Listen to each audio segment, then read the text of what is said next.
नमस्कार, आप सभी का हमारे YouTube चैनल में स्वागत है। आज हम एक बहुत ही ज्वलंत विषय को लेकर आप सभी के समक्ष उपस्थित हुए हैं। जैसा कि आप सभी जानते हैं कि वर्तमान समय में जो हमारा जो देश है वह अनेक प्रकार की समस्याओं से घिरा हुआ है। किसानों का आंदोलन लगभग 2 महीनों से चल रहा है। पेट्रोलियम पदार्थों में, डीजल में, गैस में और पेट्रोल में अप्रत्याशित रूप से मूल्यों में वृद्धि हुई है। फिर कोरोना महामारी का एक प्रकार से दूसरा लहर जो है वह अपने स्वरूप में होता हुआ दिखाई दे रहा है और इस प्रकार की अनेक समस्याएं जो है हमारे देश में उत्पन्न होती हुई नज़र आ रही हैं। इन पेट्रोलियम पदार्थों के दामों में ह्रास कब होगा, इनके मूल्यों में गिरावट कब होगी और पश्चिम बंगाल में जो राजनीतिक विचारधाराओं की लड़ाई चल रही है उसका क्या परिणाम होगा, किसान आंदोलन की अवधि क्या होगी, कब वह अपने समाप्ति पर होगी, क्या जनता को पेट्रोलियम पदार्थों के मूल्यों से जो वृद्धि हुई है उसमें निजात मिलेगी। इन सभी विषयों को लेकर आज हम आप सभी के समक्ष उपस्थित हुए हैं और इन सभी का जो ज्योतिषीय कारण है, ग्रह और नक्षत्रों का जो एक संयोग बन रहा है वो उसका कारण जो है उसके विषय में आज हम जानने का प्रयास करते हैं। तो जैसा कि हम जानते हैं कि हमारे ज्योतिष शास्त्र में फलों का विभाजन मुख्य रूप से 2 प्रकार से किया जाता है। ग्रहों का जो फल होता है वह एक सार्वभौमिक होता है और एक व्यक्तिगत रूप से होता है। तो व्यक्तिगत रूप से हम सभी जानते हैं ही, होरा शास्त्र के माध्यम से प्रत्येक जातक की पृथक पृथक कुंडलियों का निर्माण होता है और उनमें स्थित ग्रहों का क्या शुभ परिणाम और क्या अशुभ परिणाम होगा उसको जाना जाता है। उस पक्ष से आप सभी सुपरिचित हैं ही, लेकिन जो एक उसका दूसरा पक्ष है, फल कथन का जो दूसरा पक्ष है, जो संहिता स्कंध के अंतर्गत आता है, जिसको हम मेदनीय ज्योतिष या फिर मुंडेन एस्ट्रोलॉजी भी कहते हैं, वह पक्ष आज के समय में थोड़ा सा अपनी जो गरिमा है उसको खोता हुआ नज़र आ रहा है, क्योंकि उसका व्यापक प्रचार और प्रसार हुआ नहीं है और बहुत सारे लोग इस विधा से कम परिचित भी हैं। तो उस विधा का आश्रय करते हुए मैं जो वर्तमान समय में जो देश में समस्याएं उत्पन्न हुई हैं उनमें ग्रहों और नक्षत्रों का क्या योगदान है और आने वाले जो 6 मास हैं उनमें उन ग्रहों और नक्षत्रों का क्या दुष्परिणाम हमें प्राप्त होगा, मतलब वह किस दुष्परिणाम की ओर हमें संकेतित कर रहे हैं, उसको जानने का हम प्रयास करेंगे। आप इस वीडियो को अंत तक अवश्य देखिएगा और आपको यह वीडियो अच्छा लगे तो आप इसे शेयर अवश्य कीजिएगा, क्योंकि 6 महीने तक आने वाले समय में क्या पेट्रोल और डीजल के दामों से हमें निजात मिलेगा, किसान आंदोलन का जो काल है वह कब तक रहेगा और इस प्रकार की अनेक समस्याएं हमारे देश में किस प्रकार से उत्पन्न हो सकती हैं, उनके विषय में हम आज आपके समक्ष चर्चा करेंगे। तो आइए हम प्रारंभ करते हैं।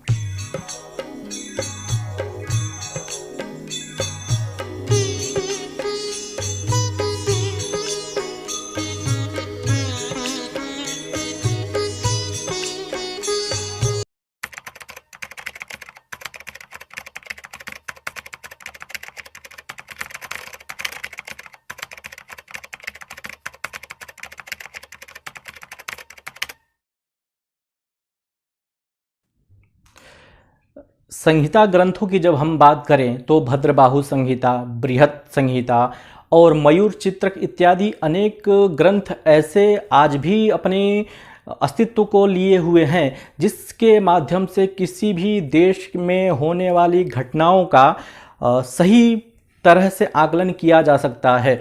जो प्राकृतिक उपद्रव होते हैं, जो उत्पात होते हैं, उन उत्पातों का परिज्ञान किस प्रकार से हम करें और उससे समाज को किस प्रकार से बचाया जा सकता है, इन सभी का परिज्ञान हमारे संहिता शास्त्रों में स्पष्ट रूप से वर्णित किया गया है। आवश्यकता है उस संहिता शास्त्र पर विशद रूप से अध्ययन करने की और शोध परंपरा को विकसित करने की।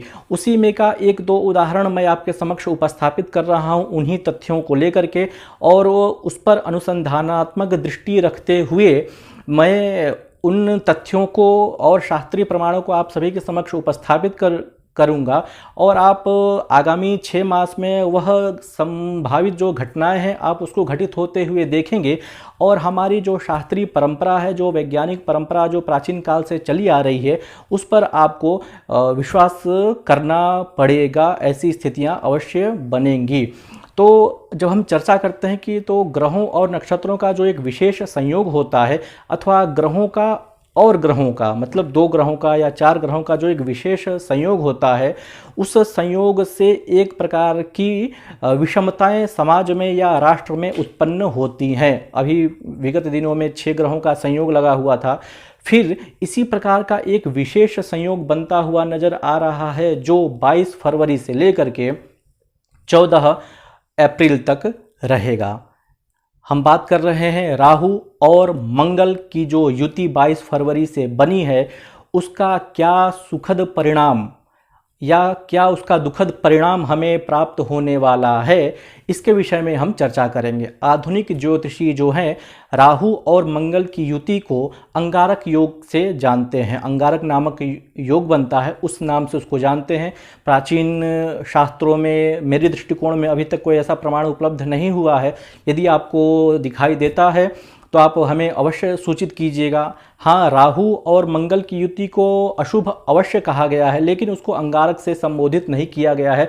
अंगारक वस्तुतः मंगल का ही पर्यायवाची शब्द है, लेकिन राहु और मंगल की युति को अंगारक योग से संबोधित किया जाता है, ऐसा कहीं नहीं मिलता है। 22 फरवरी से 14 अप्रैल तक का जो समय है, यह इस समय के मध्य में मंगल कृतिका नक्षत्र में, रोहिणी नक्षत्र में और मृगशिरा नक्षत्र, इन 3 नक्षत्रों में रहेगा और इन तीनों का फल अलग अलग रूपों में परिणत होता हुआ दिखाई देगा। राहु पहले से ही रोहिणी नक्षत्र के चतुर्थ चरण में विद्यमान है, लेकिन मंगल अभी 22 फरवरी को जो राशि परिवर्तन किया है, वृष राशि में आया है, तो वह कृतिका नक्षत्र के द्वितीय चरण में प्रारंभ किया है, मतलब द्वितीय चरण में उसका प्रवेश हुआ है, जो वृष राशि के अंतर्गत आता है। तो ऐसा मयूर चित्रक इत्यादि अनेक ग्रंथों में कहा गया है कि जब भी वृष राशि में राहु और मंगल इन 2 ग्रहों की युतियां होती हैं तो देश में अवश्य ही दुर्भिक्ष का माहौल, वातावरण अवश्य समझना चाहिए और एक प्रकार से राष्ट्र भंग की स्थितियां भी इन ग्रह योगों में बनती हुई नजर आती हैं। इसकी हम चर्चा आगे करेंगे। पहले हम बात कर लेते हैं कि नक्षत्रों के आधार पर क्या क्या अशुभ परिणाम हमें होते हुए दिखाई दे सकते हैं। 22 फरवरी से लेकर के 11 मार्च तक का जो समय है, इस समय में मंगल जो है कृतिका नक्षत्र में रहेगा। कृतिका नक्षत्र वस्तुतः अग्नि का ही नक्षत्र है, अर्थात कृतिका नक्षत्र का जो स्वामी है वह स्वयं अग्नि है। तो और मंगल खुद भी अग्नि का कारक है। तो 22 फरवरी से लेकर के 11 मार्च तक का जो समय है, इस समय में देश में पेट्रोलियम पदार्थों में अप्रत्याशित रूप से वृद्धि होती हुई दिखाई देगी इनके मूल्यों में, क्योंकि यह भी ज्वलनशील पदार्थ हैं। तो जितने भी ज्वलनशील पदार्थ हैं, उन ज्वलनशील पदार्थों पर सरकार का नियंत्रण नहीं रहेगा, इनके दामों में निरंतर ही वृद्धि होगी। 11 अप्रैल के बाद जाकर कुछ राहत जनता को इस विषय में मिल सकती है, लेकिन इसका प्रभाव लगभग 6 मास तक होता हुआ दिखाई दे रहा है। और जब तक वृष राशि में मंगल रहेगा और राहु रहेगा, मतलब जो 14 अप्रैल तक का जो समय है, उस समय तक तो किसी प्रकार का राहत जनता को होता हुआ नहीं दिखाई दे रहा है, ऐसे ग्रह योग संसूचित कर रहे हैं। दूसरी बात हम जब चर्चा करें तो मंगल अग्नि का कारक है, तो इस कारण से देश में अग्नि से संबंधित कांडों की अधिकता हो सकती है। मतलब कहने का यह है कि देश में अग्नि से संबंधित उपद्रव हो सकते हैं, कोई फैक्ट्री में आग लग सकती है या जगह जगह कारण कोई भी हो, देश में थोड़ा सा जगह जगह पर छोटी छोटी आगजनी हो सकती है, या कहीं किसी कंपनी में आग लग जाए, या फिर किसी प्रकार की कोई अग्नि से संबंधित समस्याएं तो अवश्य बनेंगी, क्योंकि मंगल जो है अग्नि का कारक होता है और अग्नि के नक्षत्र में ही है। तो 11 मार्च तक का जो समय है, इस समय में अग्नि से संबंधित उपद्रव जो है हमारे देश में होंगे। और इसके अतिरिक्त भी सोने चांदी या जितने भी धात्विक पदार्थ हैं उन पदार्थों का भी शॉर्टेज एक प्रकार से होता हुआ दिखाई देगा और उनके मूल्यों में भी वृद्धि होगी।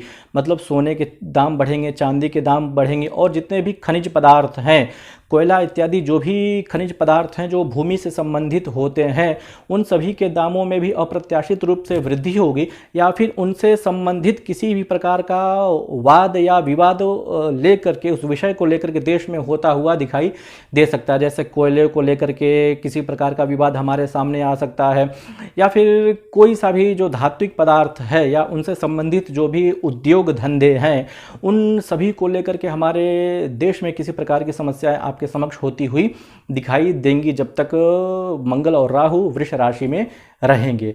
इसके अतिरिक्त जो बड़े बड़े उद्योगपति हैं, अर्थात जो बड़े बड़े उद्योग हमारे देश में लगे हुए हैं, उन उद्योग धंधों पर भी किसी प्रकार का विराम होता हुआ दिखाई दे रहा है। अर्थात उनमें भी किसी प्रकार का आक्रोश या फिर किसी प्रकार की मानसिक विचारधाराओं में अंतर होना या फिर कोई किसी प्रकार का विक्षोभ होना या किसी प्रकार से उनमें एक प्रकार की असंतुष्टि की भावना होना, अनेक समस्याएं जो भी हैं वो आपके समक्ष उपस्थित होते हुए दिखाई दे सकती हैं। तो कृतिका नक्षत्र चूंकि इन सभी चीज़ों का कारक होता है, तो यह सभी चीज़ें सरकार के नियंत्रण से बाहर रहेंगी और इसको लेकर के जनता में एक प्रकार से आक्रोश की स्थिति होगी। जैसा कि मैंने बताया कि देशभंग की स्थितियां प्राचीन ग्रंथों में वर्णित की गई है, वर्तमान समय में तो वह संभव नहीं है, लेकिन सरकार के प्रति जो जनता का जो समर्थन है या जनता का जो विश्वास है, वह सरकार कहीं न कहीं खोती हुई इस योग में नज़र आती हुई दिखाई दे रही है। कृतिका के बाद 11 मार्च से 1 अप्रैल तक का जो समय है, उस समय में मंगल जो है रोहिणी नक्षत्र में रहेगा। मतलब 11 मार्च से 1 अप्रैल तक का जो समय है, इस समय देश में अनेक प्रकार की समस्याएं उत्पन्न हो सकती हैं। जैसे रोहिणी नक्षत्र का स्वामी ब्रह्मा है और विशेष रूप से यह जो नक्षत्र है वह कृषक वर्ग को संबंधित नक्षत्र होता है। तो इस दौरान जो किसानों का आंदोलन चल रहा है वह और अत्यधिक उग्र हो सकता है, क्योंकि इस समय मंगल जो है और राहु ये दोनों रोहिणी नक्षत्र में होंगे। तो रोहिणी नक्षत्र में होने के कारण किसानों का आंदोलन और अत्यधिक उग्र हो सकता है। देशव्यापी आंदोलन इस विषय को लेकर के हो सकता है, जनता का समर्थन मिल सकता है या फिर किसी प्रकार का इसमें और आंदोलन में और उग्रता आ सकती है। सरकार को इनके सामने हो सकता है कथमपि इनकी शर्तों को मानना पड़ सके या फिर कोई दंडात्मक या अनुशासनात्मक कोई कार्रवाई सरकार को इन सभी के ऊपर करनी पड़ सके। तो ऐसी स्थितियां उत्पन्न होती हुई 11 मार्च से 1 अप्रैल के दौरान दिखाई दे रही हैं, क्योंकि किसानों को लेकर के यह विशेष समय ग्रह योग जो है सूचित कर रहा है कि इनमें एक बहुत भारी असंतोष और एक प्रकार का उग्रता वाली भावना और एक प्रकार की उन्माद वाली भावना होती हुई बढ़ती हुई दिखाई दे रही है। इसके अतिरिक्त जो रोहिणी नक्षत्र होता है वह उस नक्षत्र का एक प्रमुख जो कारक होता है वह धार्मिक समुदाय भी होता है। तो इस दौरान जो कुंभ मेला लग रहा है तो उसमें धार्मिक समुदाय को लेकर किसी प्रकार की भावनाओं को आहत किया जा सकता है, या कोई दो संप्रदाय या कोई धार्मिक संप्रदाय किसी एक विषय को लेकर के अपने अपने विचारों को लेकर के उनमें पर्याप्त अंतर हो सकता है, या फिर किसी प्रकार का एक प्रकार से विपदा कह लीजिए या कोई संकट कह लीजिए उन धार्मिक संप्रदायों के ऊपर आती हुई दिखाई दे रही है रोहिणी नक्षत्र में राहु और मंगल के होने से। इसके अतिरिक्त भी जो है पर्वतीय जो क्षेत्र हैं उन क्षेत्रों में विशेष रूप से कोई प्राकृतिक आपदा आने के भी पूर्ण योग दिखाई दे रहे हैं। विशेष करके जंगलों में आग लगना या फिर किसी प्रकार से अग्नि से संबंधित कोई उपद्रव होना, तांडव होना या फिर कोई तूफान का आना, ऐसा आप अनुमान लगा सकते हैं। कोई भी प्राकृतिक उत्पात जो है इन समयों में अवश्य किसी न किसी रूप से आता हुआ दिखाई दे रहा है। इसके अतिरिक्त जो समाज का जो धनी वर्ग है उसको भी इस दौरान बहुत ही सावधान रहने की आवश्यकता है। किसी प्रकार की इनके ऊपर समस्याएं आ सकती है। इनकी जो बड़ी बड़ी कंपनियां हैं उन कंपनियों का जो एक प्रॉफिट होता है वह उस मात्रा में न मिले, या फिर किसी प्रकार का वर्करों को लेकर के या फिर कोई भी समस्याएं जो है बड़े बड़े धनिकों को लेकर के आपके समक्ष उपस्थित होती हुई अवश्य दिखाई देंगी, क्योंकि ऐसा हमारे शास्त्रों में प्रभुत्व इसके प्रमाण भी मिलते हैं। तो रोहिणी नक्षत्र में जब मंगल और राहु रहेंगे तो यह समस्याएं विशेष रूप से बढ़ती हुई दिखाई देंगी। 22 फरवरी से 14 अप्रैल तक चूंकि राहु और मंगल दोनों वृष राशि में रहेंगे और वृष राशि मूल रूप से चतुष्पद जीवों का प्रतिनिधित्व करता है, और उसके अतिरिक्त जो भी कृषक वर्ग हैं, चाहे जो कृषक समुदाय हैं या फिर जो खेती करने वाले हैं या फिर जो अपना उद्योग है कपड़े को लेकर के, सूती चीज़ों को लेकर के, कपास इत्यादि को लेकर के, तो इन सभी को इन दौरान, इन समय में विशेष रूप से कष्ट होता हुआ दिखाई दे रहा है। और आगामी 6 मासों तक ये समस्याएं जो है देश में बनी रहेंगी, क्योंकि ऐसा बताया गया है कि जब भी इन दोनों का संयोग होता है तो 6 मासों तक देश में दुर्भिक्ष होता है। कहने का तात्पर्य यह है कि देश में जो खाद्य पदार्थ हैं उन खाद्य पदार्थों में अप्रत्याशित रूप से मूल्यों में वृद्धि हो सकती है। जो दैनिक दिनचर्या के जो भी हमारी खाद्य सामग्रियां हैं उन सामग्रियों के मूल्य में वृद्धि होना स्वाभाविक है। कपड़े हैं, वस्त्र हैं और भी जो भी दैनिक दिनचर्या के जो भी संसाधन हैं उन संसाधनों में निश्चित ही उनके मूल्यों में वृद्धि होगी और जनता का आक्रोश बढ़ेगा। तो सरकार के प्रति उनके जो विचार हैं वह थोड़े से परिवर्तित होते हुए दिखाई दे रहे हैं। वस्तुतः मंगल जो है सेनापति का कारक होता है और उसके साथ जो राहु की युति है वह भी राहु जिस ग्रह के साथ रहता है उसके गुणों को ही अपना लेता है। तो दो सेनापति एक प्रकार से मिल गए हैं। तो ऐसी स्थिति में देश में जो है सेना को लेकर किसी प्रकार से अप्रिय घटनाएं हमें सुनने को दिखाई दे सकती हैं। कथमपि ऐसा संभव हो सकता है कि सेना के ऊपर किसी प्रकार से कोई नक्सली को लेकर के या फिर आतंकवादियों को लेकर किसी प्रकार से हमला हो या फिर उनमें किसी प्रकार का असंतोष हो या फिर किसी प्रकार की निराशा हो, कुछ भी हो सकता है। कहने का मतलब यह है कि सैनिकों को लेकर के जो भी हमारे जो रक्षा के जो शासन के तंत्र हैं उन तंत्रों में किसी प्रकार की असंतोष की भावना या फिर किसी प्रकार की कष्ट की भावना अवश्य होती हुई दिखाई दे रही है। इसके पश्चात जो पश्चिम बंगाल में जो राजनीतिक उथल पुथल मचा हुआ जो विचारधाराएं जो अंतर होती हुई दिखाई दे रही हैं, जो बड़े बड़ी पार्टियां हैं वह उनके विचारधाराओं में और तीव्रता आएगी, क्योंकि मंगल भी एक प्रकार से राजनीति का ही कारक होता है। तो राजनीतिक को लेकर के अनेक प्रकार से जो वाक पर जो नियंत्रण है वह नहीं रहेगा और अपने अपने स्तर से दोनों पक्ष या फिर अनेक पक्ष जो है एक दूसरे के ऊपर आरोप और प्रत्यारोप की राजनीति करेंगे और उसके आधार पर जन समुदाय का जो है आक्रोश एक प्रकार से बनता हुआ दिखाई दे रहा है। वैसे तो जो भी हमने समस्याएं बताई हैं, जो भी अप्रिय घटनाएं बताई हैं होने को, तो यह संपूर्ण भारतवर्ष में प्रभावित होती हुई दिखाई देंगी। लेकिन किस देश विशेष में या किस क्षेत्र विशेष में विशेष रूप से यह घटनाएं घटित होंगी, उनके लिए हमारे ग्रंथों में एक अध्याय बताया गया जिसको हम कूर्म चक्र नाम से जानते हैं। उसके आधार पर जो उक्त समस्याएं हैं उसका परिज्ञान किया जा सकता है। तो कृतिका नक्षत्र से प्रारंभ करते हुए 3-3 नक्षत्रों का एक वर्ग होता है, उसके आधार पर देशों को विभाजित किया जाता है। तो कृतिका, रोहिणी और मृगशिरा यह जो 3 नक्षत्र हैं वह अखंड भारत के मध्य में आते हैं।